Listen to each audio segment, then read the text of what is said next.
I noticed the birthmark on my son's neck that my wife Elizabeth never did. 666. The numbers looked to be written in red ink and were clear as day. "Who did this?" I said angrily, looking around the room for any sign of guilt. Joshua had been born 2 hours earlier, and while I hadn't left the room for more than a few minutes, someone had to be responsible. But the doctor's puzzled look was genuine. "What are you referring to?" he asked. "I'll show you what I'm referring to," I said, picking my son up and walking back over. "This." His eyes looked down intently, and then back up at me. "There's nothing there," he said, not unkindly, as he gestured towards my son. When I looked back down at Joshua, the mark was gone. His neck was blank. "I'm so sorry," I said awkwardly, placing my son back with my wife as she gave me an angry look that would have been even worse had she still not been partially doped up from the meds. That was the first time I noticed that something was not exactly right with my son. Which brings me to my first rule. Keep frightening and unusual occurrences to yourself. 5 years went by, and though my son seemed social and friendly enough around my wife and I, he was unable to make a single friend at school, even the teachers feeling a general uneasiness around him. No one would give me a straight answer as to why, upon each play date, the other child would always end up crying. One particular father was so upset that he called me. "Is this Joshua's father?" "Yeah, I'm his father. What is... Our dog is missing. We think your son had something to do with it, and..." "Excuse me?" I interrupted. "Did you just make an accusation against my son?" Before he could respond, I continued. "Your dog probably ran away or got hit by a fucking car or something. If you call me again to complain about Joshua, the next conversation we have won't be over the phone." I could hear the fear in his voice as I hung up. I wonder now if the fear he felt wasn't for me at all. "Joshua, get in here now." A moment later, his dark brown eyes were staring up innocently into mine. "Yes, Daddy?" "I just got a call from the Joneses." I watched the look in his eyes as he listened. "Did you have anything to do with their dog going missing?" My son's expression changed from innocent to cold. "It growled at me, so I killed it." I stared at him blankly, taking what must have been 10 seconds to process what I had just heard. "Go to your room, Joshua." "But Daddy, Now, Joshua. Your mom and I are going to talk over what needs to be done." 2 days later, it wasn't just the Joneses' dog that went missing. It was their entire family. The husband, wife, and 2 little boys all up and vanished during the night. All the doors were locked from the inside, with no sign of a struggle or foul play. Their new Toyota Prius was still parked neatly in the driveway, and the keys were inside the ceramic fruit bowl on their kitchen table. The police were stumped, but I had my theories, and I had my nightmares. Which brings me to rule number 2. Never let animals around your child. Ever. It wasn't just the dog. Ever since my son was born, I had been finding dead birds scattered around through our yard. And it was other things as well. The woods behind our home that were once filled with the murmur of crickets and other tiny creatures at night were now dead silent. Months went by, and Joshua and I never spoke about the incident again. I'm ashamed to say that I was afraid to, and I wanted more than anything to pretend that none of this was really happening. Part of me did want to tell my wife Elizabeth my suspicions, but how could I? It was her son too, and most of what I felt was just that. Feelings. It wasn't until the night of his 6th birthday that I found the courage. After making sure Joshua was still busy playing in his room, I walked down the hallway to our bedroom and locked the door behind me. Elizabeth, can we talk for a second? Before I could continue, she replied, David, I'm scared. There's something about Joshua, I interrupted. I know. The two of us stared at each other for a moment, surprised yet not. She hugged me close. What do we do? And then the lights went out. Where's your phone? I asked. Kitchen. Yours? I shook my head. I don't know. And then the music started. First quiet and almost imagined, and then louder. Is that what I think it is? I asked, swallowing nervously. My wife nodded. Sonata number 2. I looked back at her in disbelief. Is it a recording? But I knew the sound of our grand piano well enough. Joshua had never even practiced before. As the soft murmur of the piano began to swell, the echo throughout the house became ominous, even violent. Elizabeth and I sat down on the bed together, holding each other's hand worriedly. Her eyes stared into mine as she found the courage to continue. I don't think he's our son. That's crazy, right? I said nothing, only pulling her closer and trying desperately to block out the terrifying melody that was pushing its way farther into my mind. For a moment, I thought we could escape through the window, but our bedroom was on the steeper side of our home. It was far too high to try and jump out of. The sonata finished, the dark growl of the piano dying down and finally becoming silent. I pressed my ear up against the wooden door. After a moment, hearing the soft patter of footsteps on the other side. Daddy? Mommy? I searched for the right words as I tried to hide my fear. Stupidly, I said the first thing that came to mind. Joshua, you aren't mad at us, are you? There was silence. And then the voice continued, but this time it wasn't the voice of the little boy I had known for the past 6 years. It was much deeper. It wasn't a little boy's voice at all. That depends. Am I still your son? My eyes drifted towards my wife, terrified and crying on our bedroom floor. I wasn't far behind. Yes. Say it. You're our son.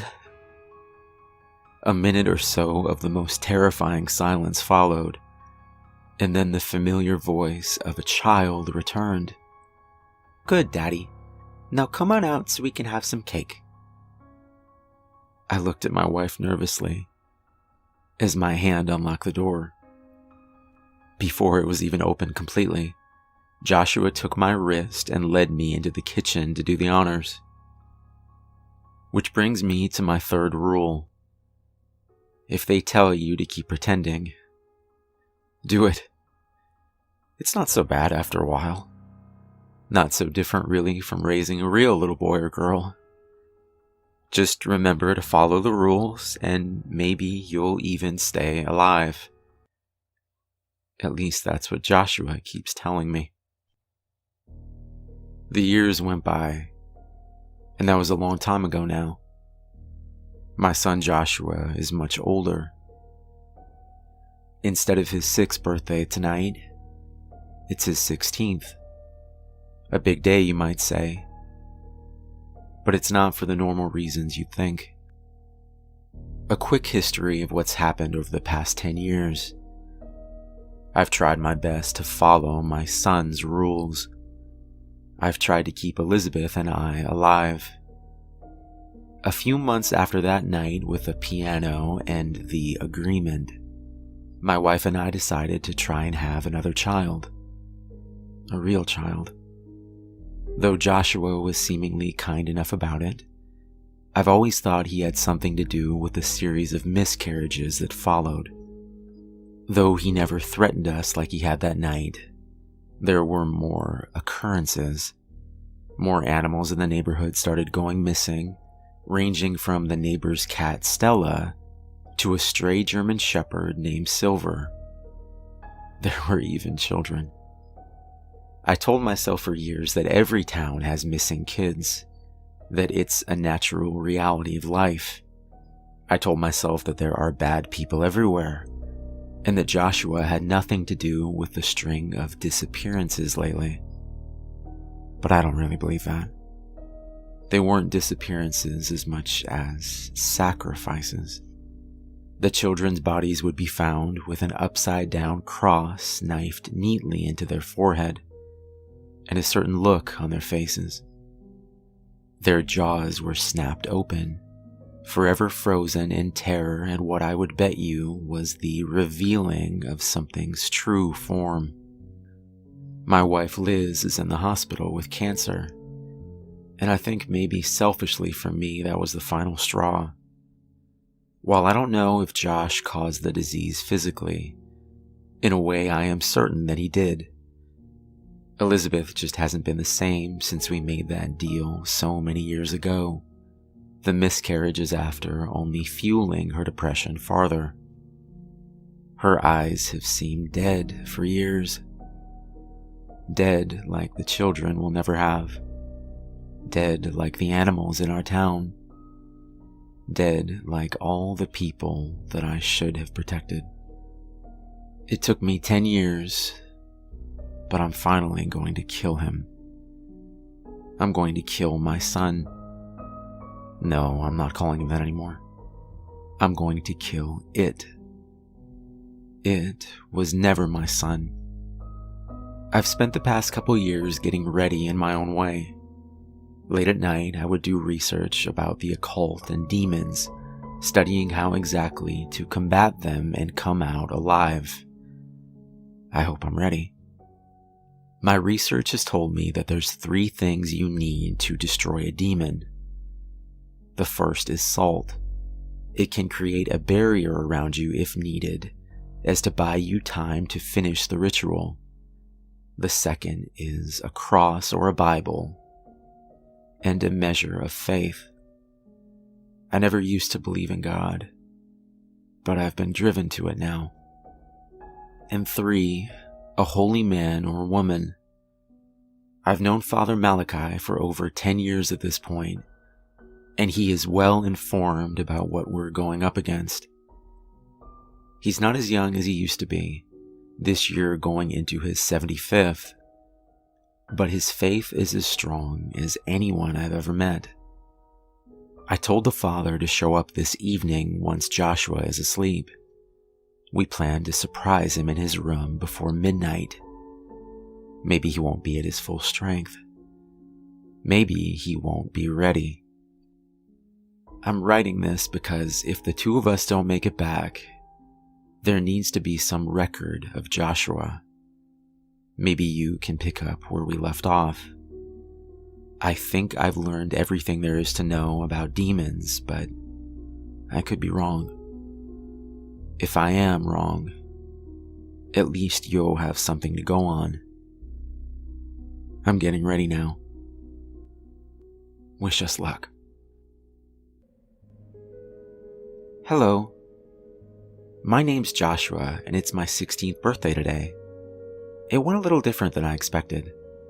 I told my parents I was going to school, but I decided to skip school today. I'm a good kid, but I just had a certain feeling. While everyone was gone, I happened to come across my father's journal. I know you're supposed to respect your parents and not go through their things, but something told me to take a look inside. You can imagine my surprise when I find years of research about me. It really hurt to think that those I care about and love could really believe that I was something like a demon. How dull. No, demons are a dime a dozen. Something as unique as me only comes around once every 1,000 years or so. I suppose you know that my name isn't Joshua at all. Maybe if you're especially wise, you even know its pronunciation. But it doesn't really matter, does it? David should have killed me 10 years ago. I thought it would be poetic for my father's adopted son to add the last entry to his journal of rules, I guess you could say. Oh, right. What happened to him? Well, if you must know, when Father Malachi and my own father came into my room tonight to try and destroy me, they weren't ready. Let's just say they met a very tragic end.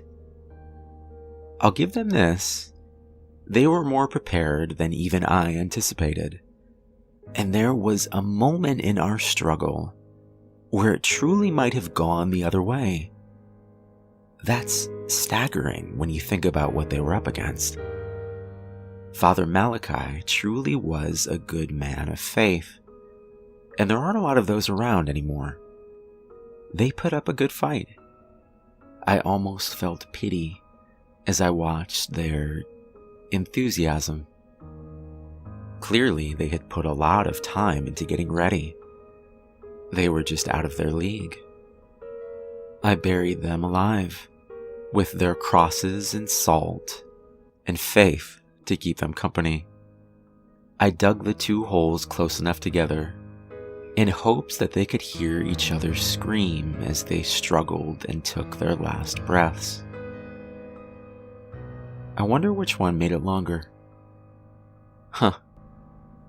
Anyway, that brings me to the ending of my father's journal, and the last rule when facing a demon. Rule number 4. Always be sure they are what you think, lest you be unprepared. Well, I'm sorry to leave like this, but I have to go to the hospital now. I'm going to see Mom. She's got breast cancer, and something tells me that she's not going to last a whole lot longer. Oh, and if we should ever meet, I advise you to look the other way and just keep on walking. It would be wise not to try and do anything foolish.